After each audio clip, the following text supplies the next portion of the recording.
Is everyone having a nice, stress-free, blissful, relaxing holiday? A lot of people tend to get depressed around Christmas. Take it easy. I wouldn't want you to get all melancholy.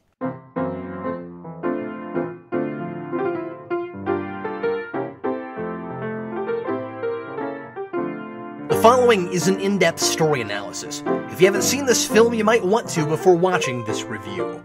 Megamind is a great example of successfully implementing the mantra I adopted from one of my creative writing professors in college, and which I've said 1,000 times, and I think once already in the 12 Days of Rewind: you can make anything work, you just have to make it work. Released by DreamWorks in 2010, this is yet another attempt to deconstruct the superhero genre, as superhero movies are starting to really take Hollywood by the throat, and on the face of it, it looks like a completely generic, been-there, done-that animated superhero movie. Pixar has done theirs, so of course, DreamWorks has to follow suit. But gasp, twist! This one will center on the villain. And he'll be the sympathetic protagonist we're supposed to root for. 3 years after Dr. Horrible, that's certainly not a novelty in and of itself, and it really looked to me like a cash-in on Despicable Me. Over the years, I've heard great things, but I just never prioritized it because it always looked routine and obligatory to me. I didn't finally get around to seeing it until earlier this year, when Malik Myers requested an off-the-cuff review on the Geekvolution Omnibus, and he's the requester who chose it again for the 12 Days of Superhero Rewind. I was surprised by how right all the commenters over the years were, swearing Megamind was different and fun. And I liked it even more on a second viewing. It's impressive because it starts from such a derivative place. It's borrowing elements from recent superhero and animated efforts, especially the aforementioned Despicable Me and The Incredibles, and it's using the standard trappings of Golden Age superhero stories, but not at all as a crutch.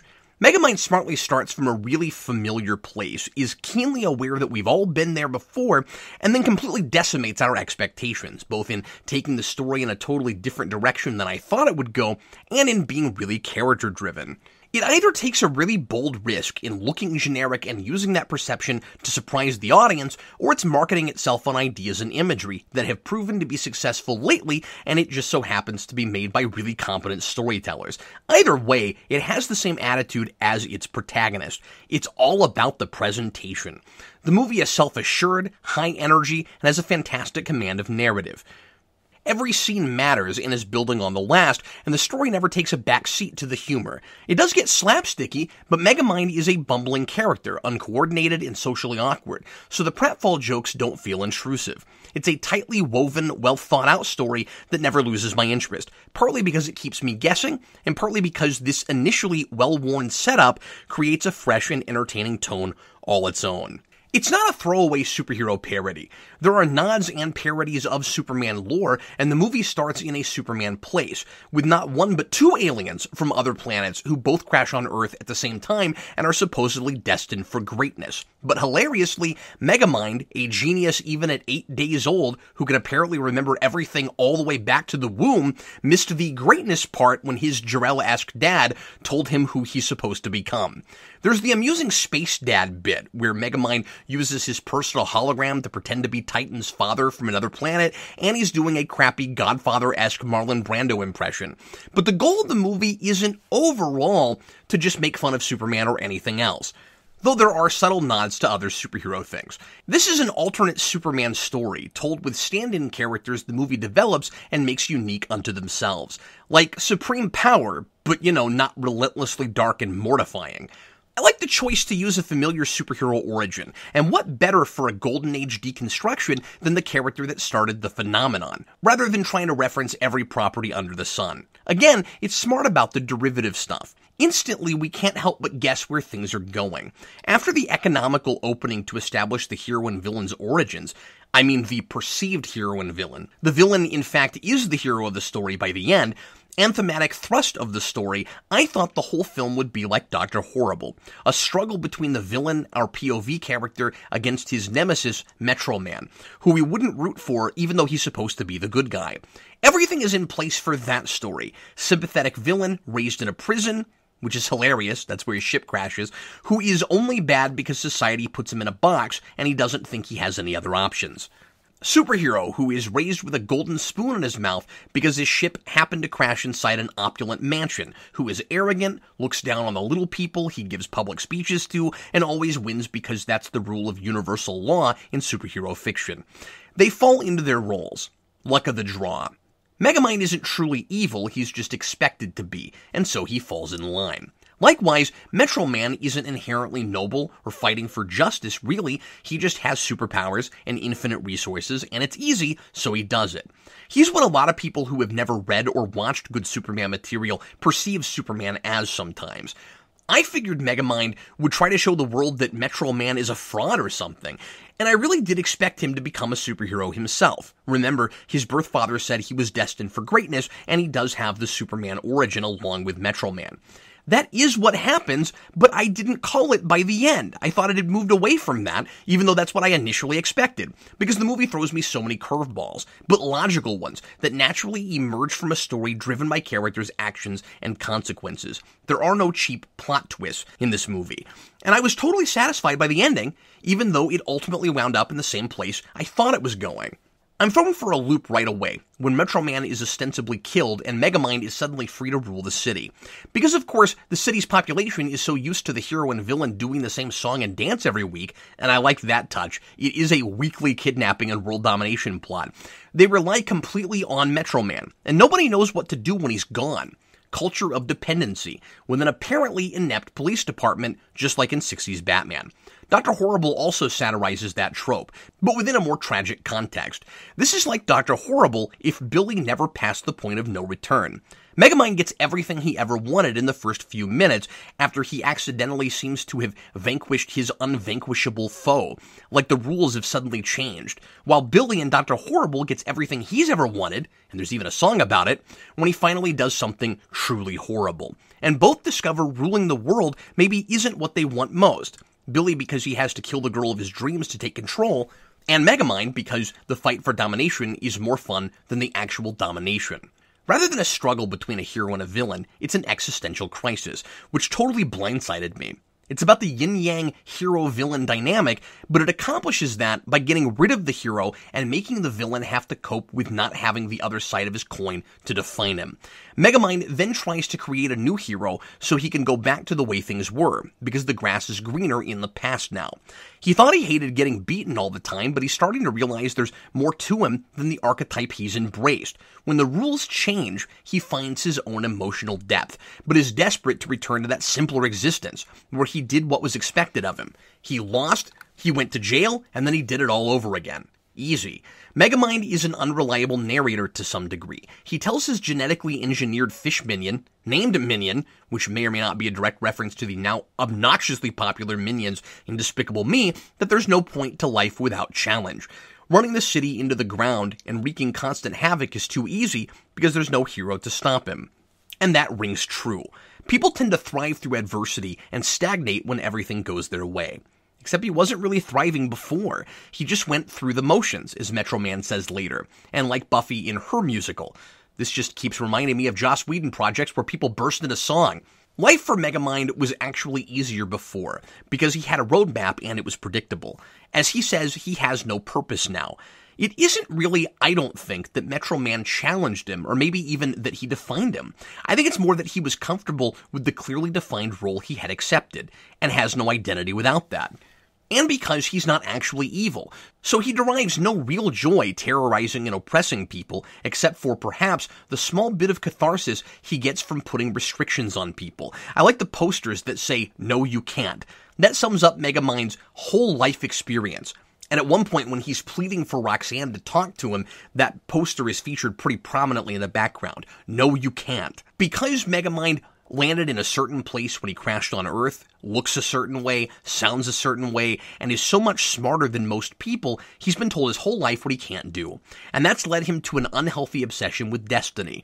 He doesn't believe he has any choice in what kind of person he is, because he's always been told he's evil. And he's been that for Metrocity, Metro City, because it needed the opposite of good to define it. This isn't a story about opposing ideologies driving a hero and a villain. It's about people struggling against public perception and expectation to find their own way in life. It's about finding a personal identity rather than letting society define you. and it's about stigma. The truly original idea here is taking the literary concepts of hero and villain that are used to describe these characters inside the fiction itself, which we do all the time in superhero fiction, and using it as a metaphor for social stigmas that force people to embrace grossly oversimplified stereotypes. Megamind must be a villain because he has a big head and a blue face, and he grew up in a prison. And Metro Man has to be a superhero because he has powers, a chiseled jaw, and grew up wealthy and privileged.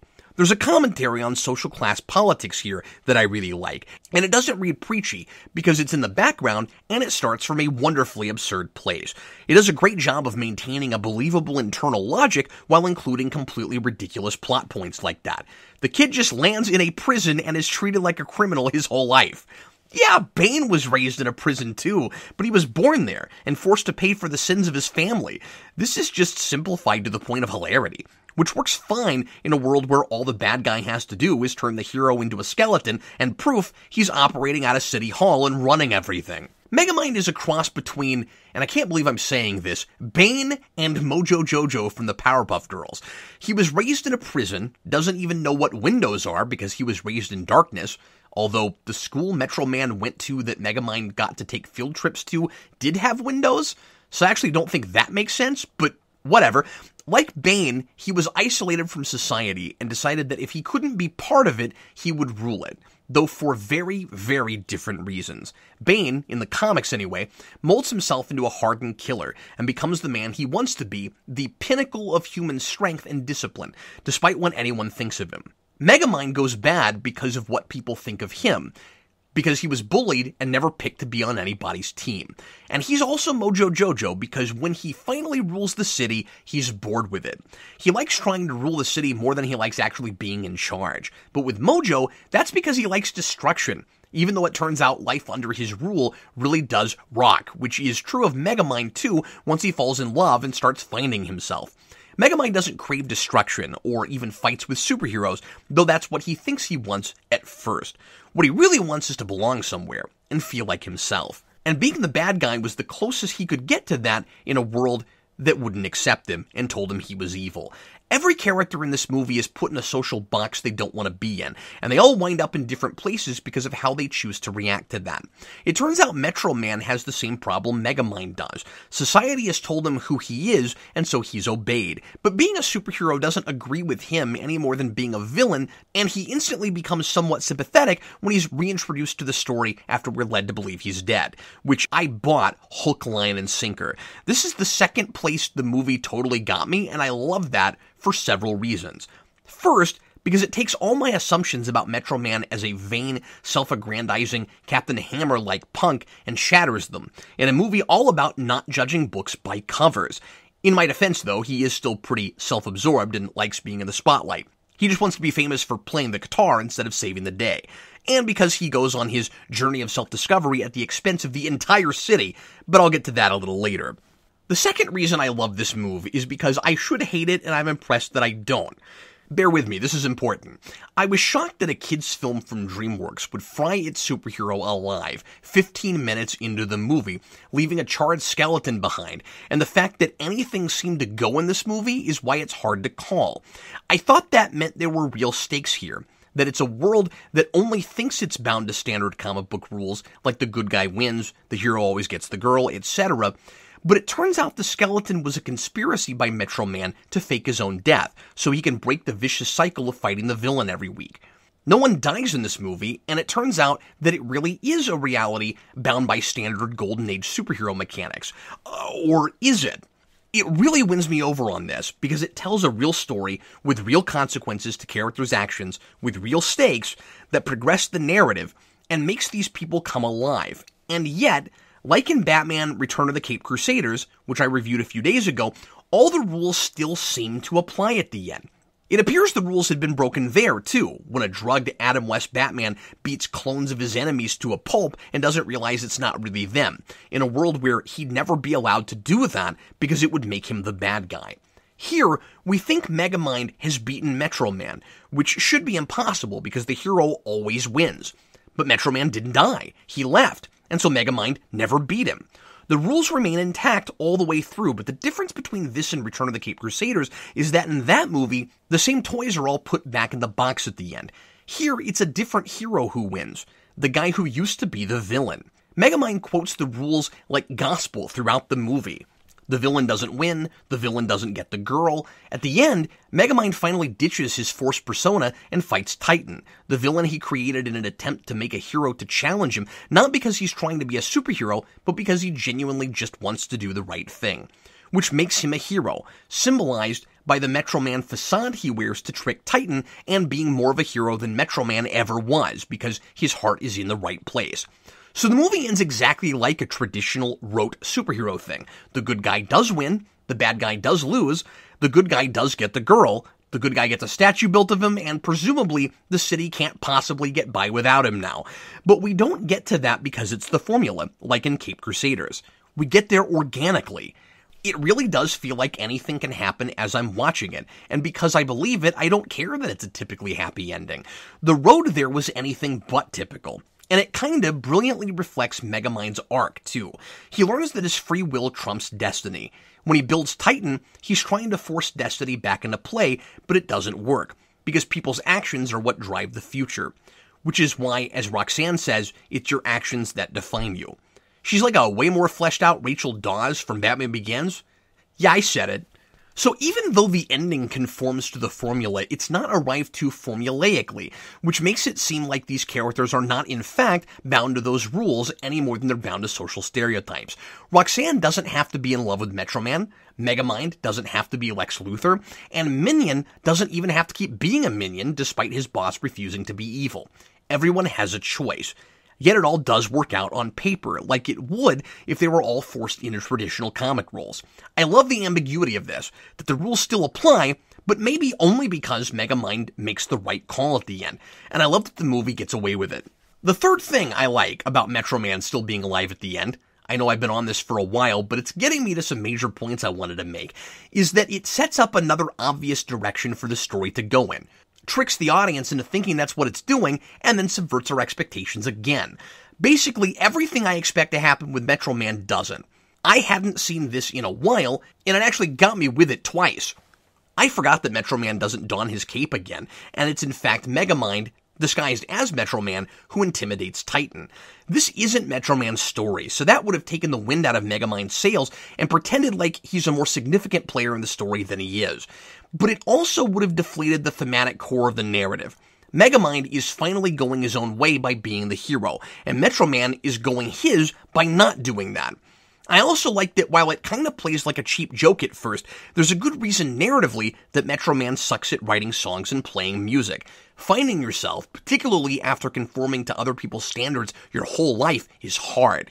Megamind does do it much faster than Metro Man, who still doesn't really know what he wants by the end, but Megamind does go through an arduous and painful journey to get there. And even at the end, he's not suddenly a completely different person, and has everything figured out. His first impulse is to pull a gun when anyone gets close to him.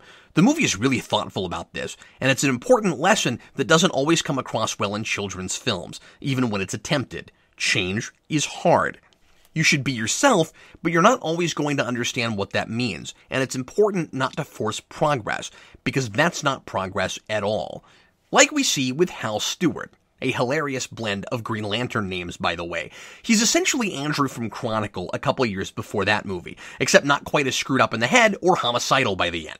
He has some things in common with Megamind, interestingly. They're both social outcasts, both socially awkward, and they're both stereotyped for being nerdy and perhaps for not being the physical specimen Metro Man is.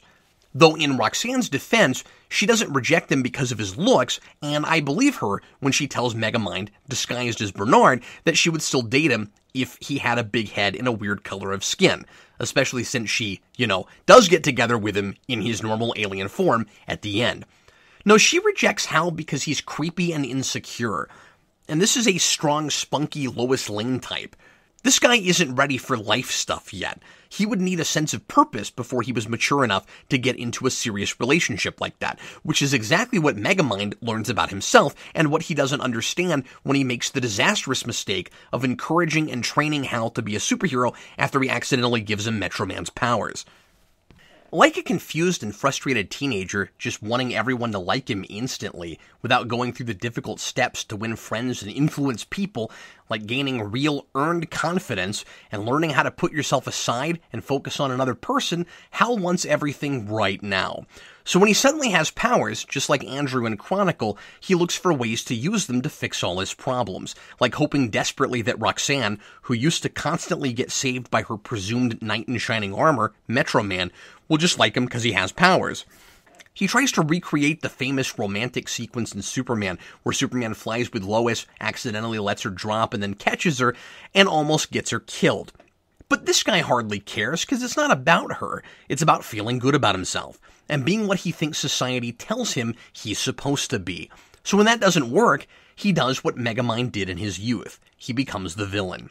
No one will let him do what he really wants, and hero work is thankless, and isn't getting him the girl like it's supposed to. So why not just be bad?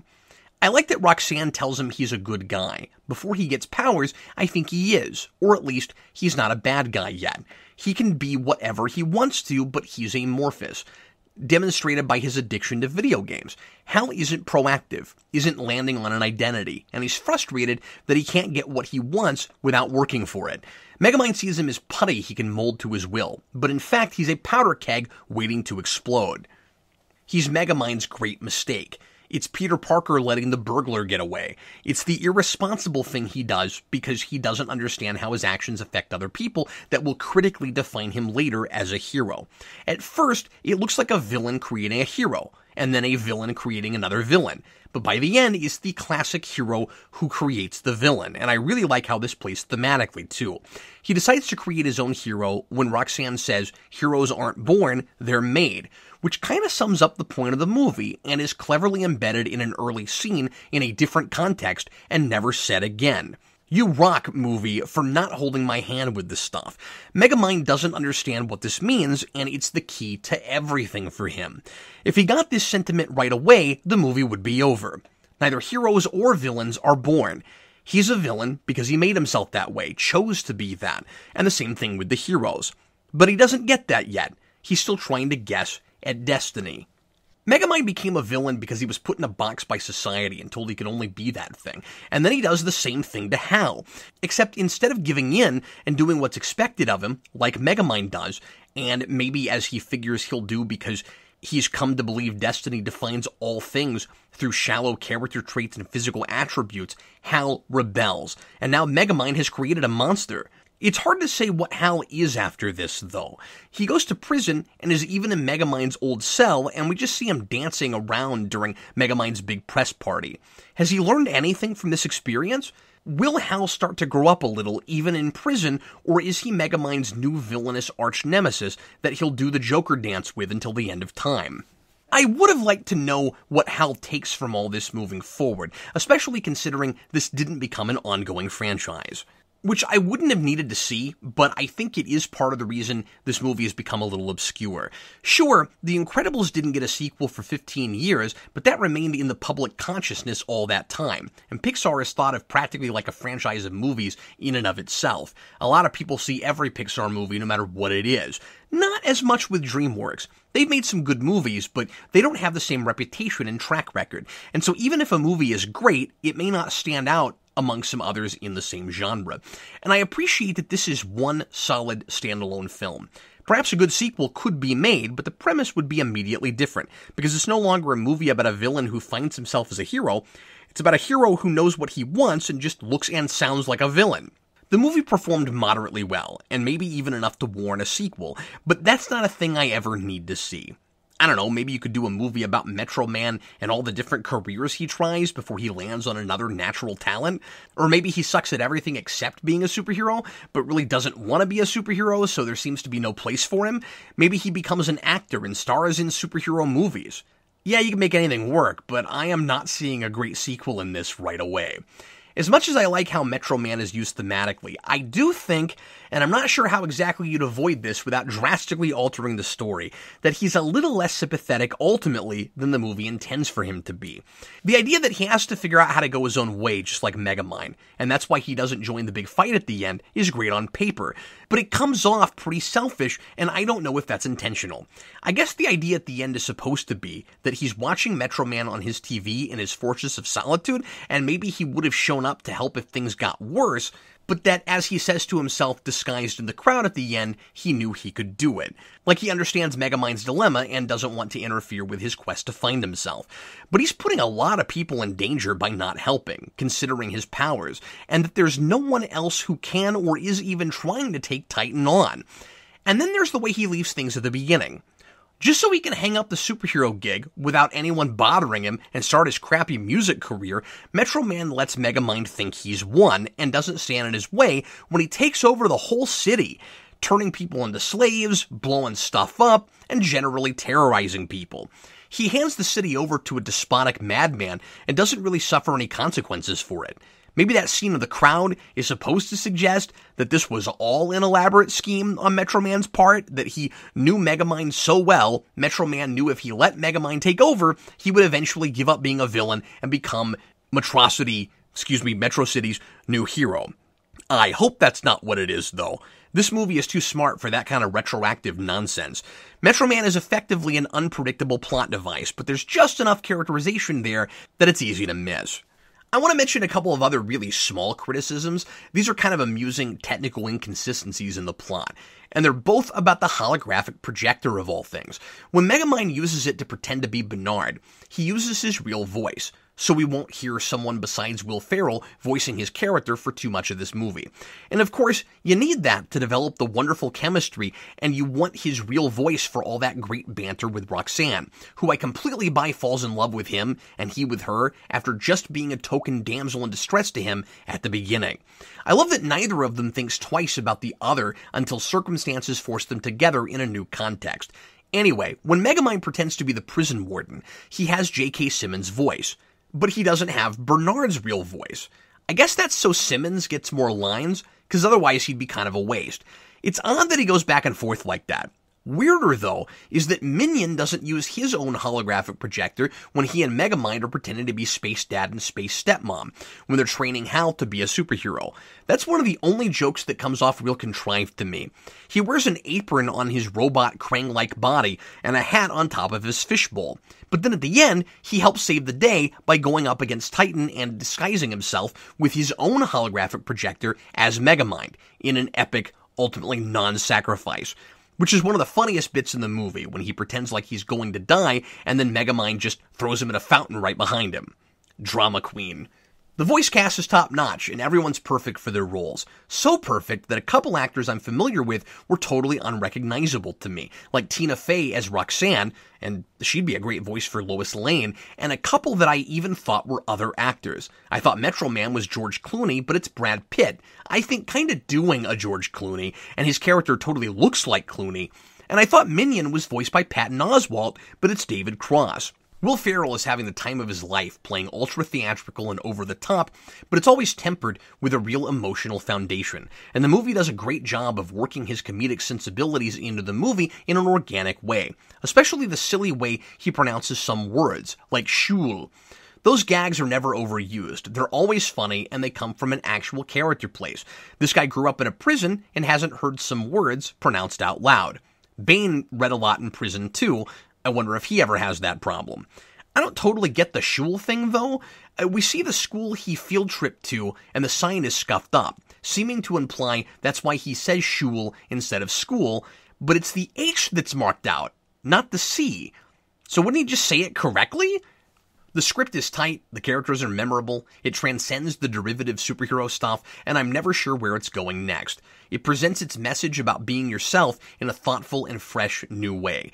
It's not The Incredibles, but it's not too far off, and I'd rank it in storytelling quality with several of Pixar's good movies. I'm giving Megamind a 3.5 out of 4. Well, folks, there we go. We've got just one more left after today. I want to say thanks as always to all of our patrons, especially our $10 Patreon producers.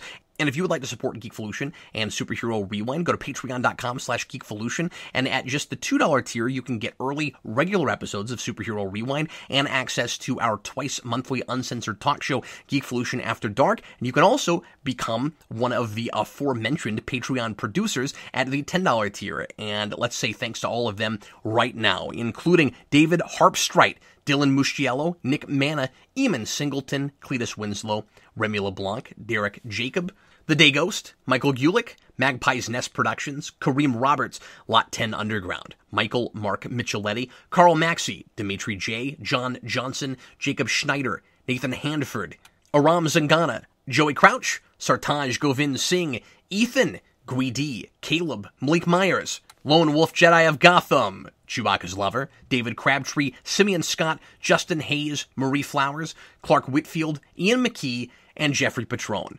And also I want to mention that at the $50 tier, you can request a review on Superhero Rewind or Science Fiction Rewind. And once again, thanks a bunch to everybody for listening. I am Captain Logan, and I'll see you again for one more.